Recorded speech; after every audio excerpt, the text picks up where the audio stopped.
If you are a family doctor and find that your work gets more and more exhausting, that you are like less and less in control of everything that's happening, yes, that's burnout.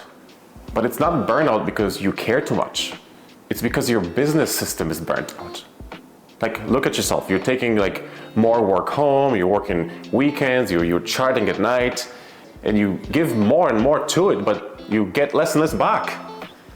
It's because your system is created to exert more effort and not produce leverage.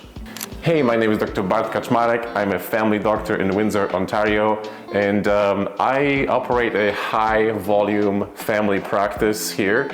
And I am one of those doctors who loves going to work. I love my revenue. I love my patients. There isn't anything that I would have done differently in my career choices. And I have the same limitations as everyone else around, the same system. And for a long time, my clinic work looked like everybody else's too. And everything changed for me once I stopped treating this as a sacrifice and as a mission. Without sacrificing patient quality, I started looking at it like a business. My revenue increased several fold. And in this video, I want to show you how it happened. Everything I'm about to say fits in 4 systems. The advice I know so far optimizes only 2, which is effort and billing hacks. The efficient high-volume clinics optimize 4. They optimize growth, repeatability, leverage, and physics throughput. And it's not that you can pick one from the list, like leave one behind and the whole concept capsizes, no matter how hard you work. System 1, growth. Accept this or stop watching this video right now. The systems that we inherited, the systems that we trained in, the systems that we copied from our teachers, I don't think in the classic meaning they work anymore. And those existing models typically aren't very efficient. We just somehow follow that same pattern anyway. I believe that the change happens when we're able to see doctors' work and medical office work in systems and principles thinking. We see it as a organized system where things have to be growing all the time, even if it means that we'll be working differently than most of our colleagues. Next one is stable practices are declining practices. I hear from a lot of my colleagues all the time, I'm comfortable, I rostered 1,500 patients, this is what I want to do, I'm okay with it, this is my goal, I like it. And if you look at this from a business perspective, if a company reports no growth, people start asking what happened. Was there a recession? The stock goes down and the CEO gets fired, but somehow in medical world, we think this is okay. We're satisfied with that. And often we realize, we wake up late thinking like, how is that the prices are so high? How is it I can't afford this vacation that I had a few years ago with my family? It's because we don't notice the main thing. Growth has to be the goal. If you don't grow, you're by default falling behind.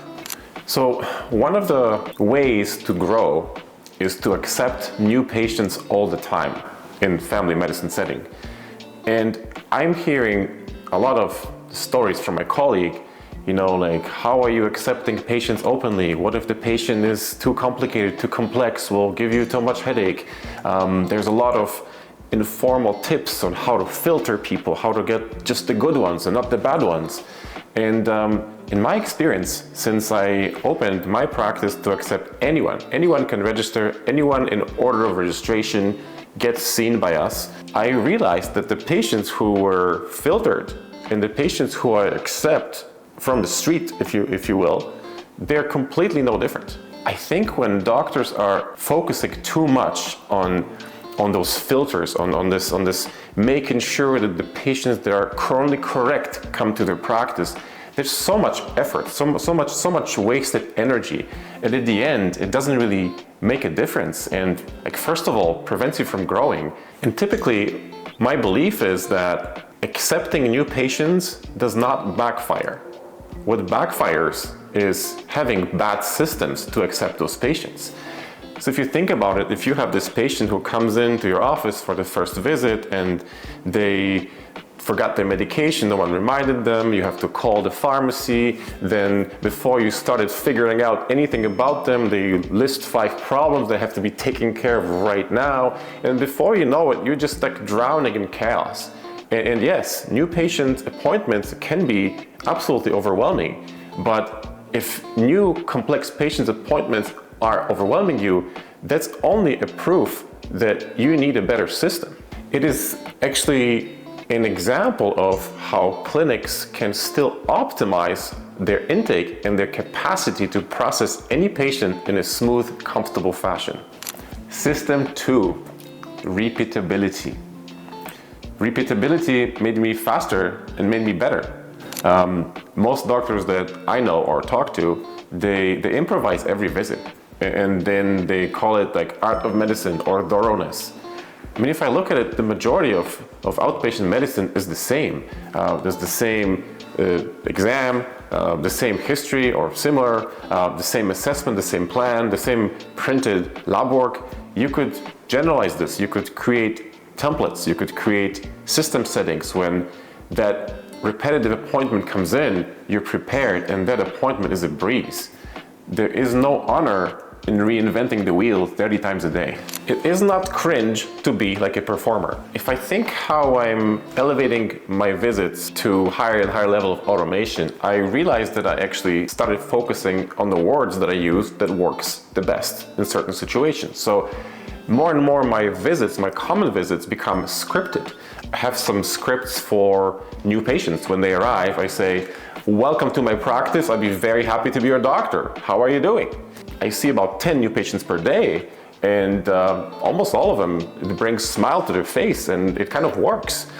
When I see patients with common back pain, I tell them, then I blame kind of us doctors in the medicine world, which works. I say that, I wish medicine had figured out a better way to diagnose your back pain, because neither MRI, X-ray, or any machine you want won't make a difference here.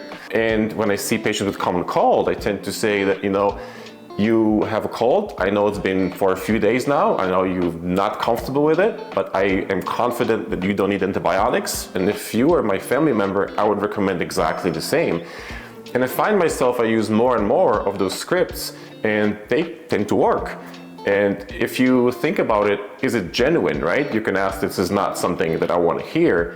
But if you look at like a stand-up comedian, they don't improvise in front of you on stage. They have been practicing in front of the mirror and recording themselves the same way many times. And then the next night, they're going to perform the same thing, saying exactly the same words. And you know what? Everyone will be laughing. It works. It's not ingenuine. It is professional. With scripting parts of your appointment, you'll be able to make more people feel more comfortable. System 3, leverage. Don't be afraid to bill, and bill high. When I think of doctors often feeling guilty for charging patients a fee, a private fee, they would just feel bad that patient has to pay some amount of dollars, $50 say. And the same patient later on goes to a lawyer and pays $500 for less paperwork, and it isn't a problem both to the lawyer and to the patient. Or even different example, patient will go to a naturopath and pay, I called 2 years ago, and that was the price, consultation of $600. It often stays with us that we're a little uncomfortable doing that. And 5 months ago, we implemented a block fee system to our clinic. It's like, if you wanted uninsured services, they will be offered to you in a whole block for the whole year. And I was really afraid of this. I was thinking patients would be upset at me. I was thinking they would leave. I was thinking they just will not be accepting of this. They give a lot of hard time to my front desk. But after preparing for a while, we went ahead with it. And here's the perspective. The amount of people that asked me to waive their block fee in my 3,500 patient practice was 5. 5 patients asked me for an exemption. That tells you that that fear we have about charging patients isn't real. It just destabilizes your clinic. So bill, and within the kind of legal confinements bill high. No one else out there feels bad for charging their customers. Next point is hire to remove your work and make money. So the doctors I often talk to, they are accepting the fact that they would have wanted to work with a nurse or more staff, but they're just scared of commitment.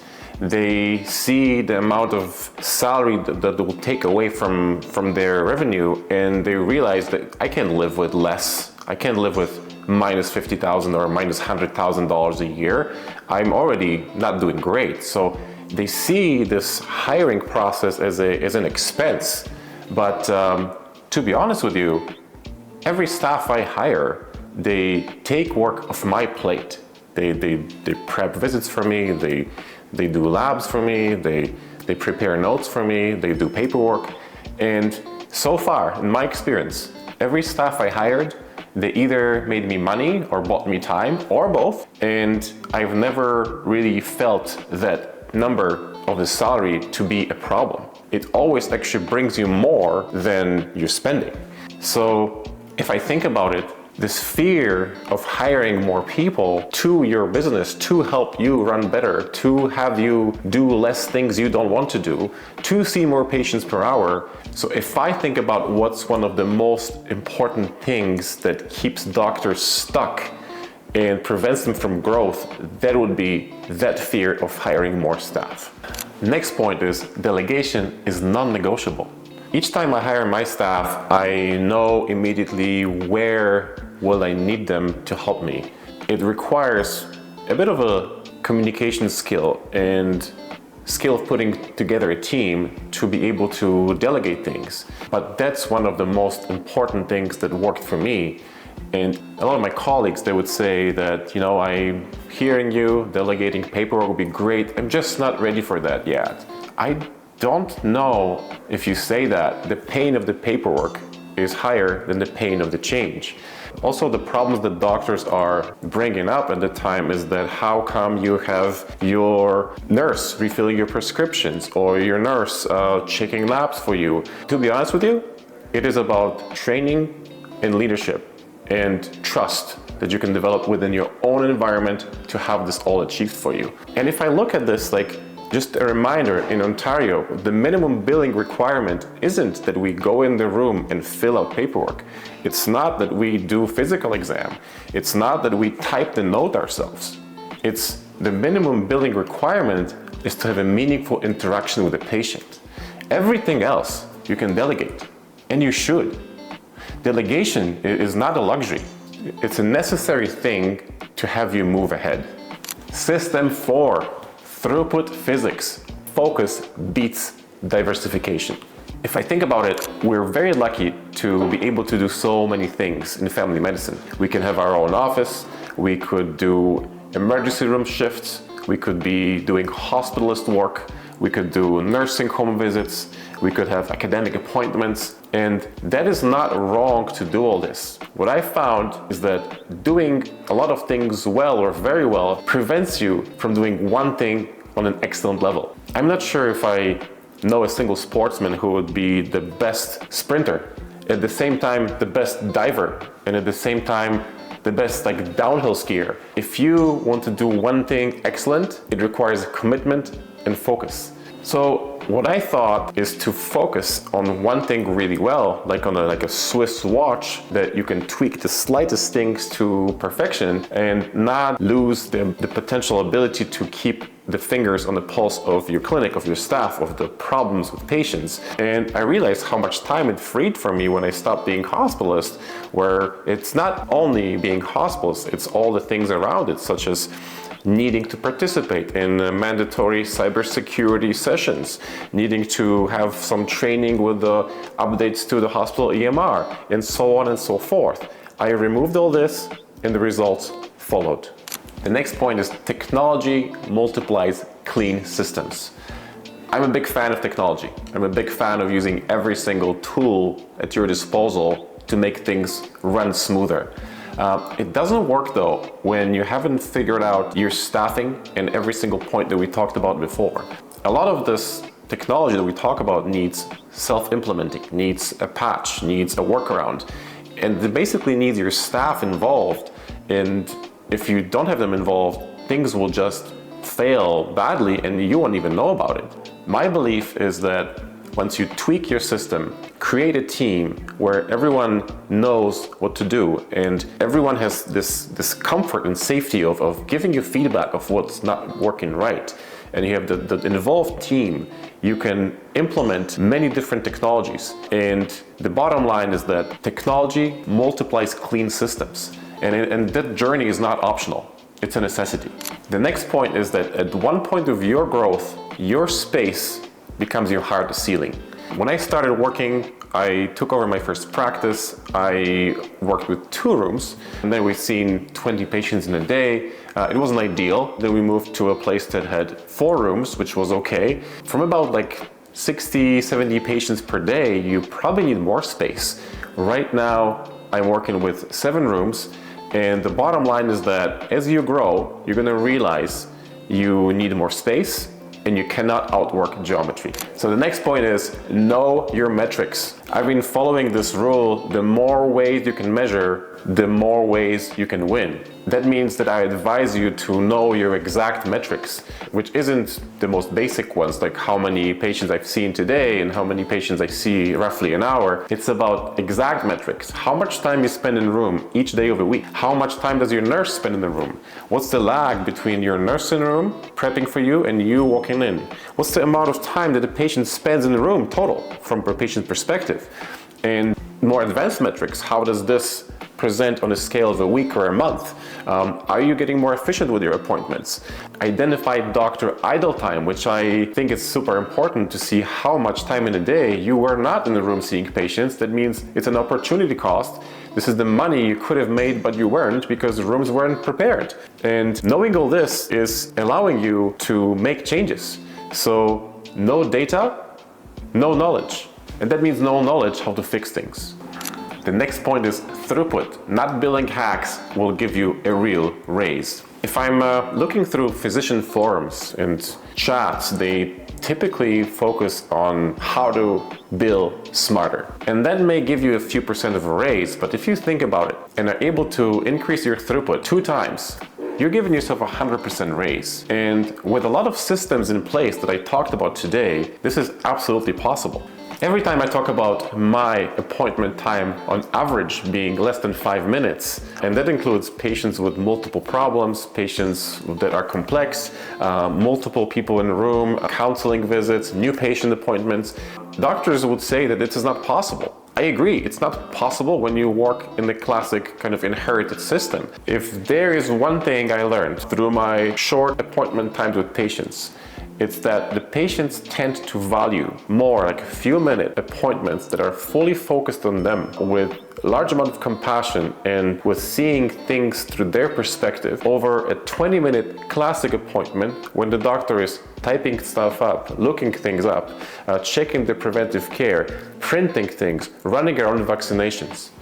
And the reason I think of this has been proven in a study we had in residency where we rounded on patients. The first time we rounded the classic way, and then we rounded stopping by and carrying their folding chairs and sitting on their folding chairs each time with each patient. And the patient's perception was that that appointment was longer and more meaningful, while actually we spent that exact amount of time with each of the patients each time. So efficiency in systems protect the patients. Chaos destroys your clinics. So if there's one thing I'd like you to take away from this is that clinics don't fail because doctors don't care. Caring is not a system, and being alone and caring makes you feel lost. And effort may seem virtuous, but only a proper system will give you a leverage. This isn't for everyone, but if you're looking for control, predictability, free evenings, this is the system that worked for me. So I will keep on posting here weekly what I'm doing, what I'm testing, what I'm learning in the real outpatient medicine. So if you want systems, not slogans, subscribe. See you next week.